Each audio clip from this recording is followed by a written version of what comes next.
La sclérose en plaques, CEP, est une altération du système nerveux central. Elle se caractérise par la destruction progressive de la myéline, la gaine protectrice des nerfs du cerveau et de la moelle épinière, et la formation de plaques de sclérose. Cette dégradation provoque alors des sortes de court-circuits qui entravent le passage de l'influx nerveux.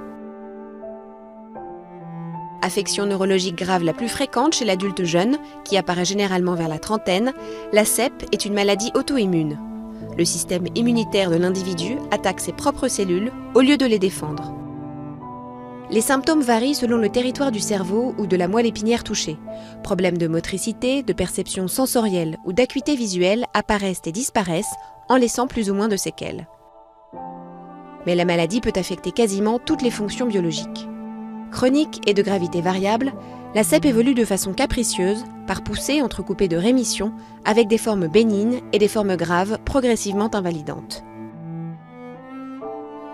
Elle évolue sur plusieurs années et concerne avant tout une population féminine à 71%.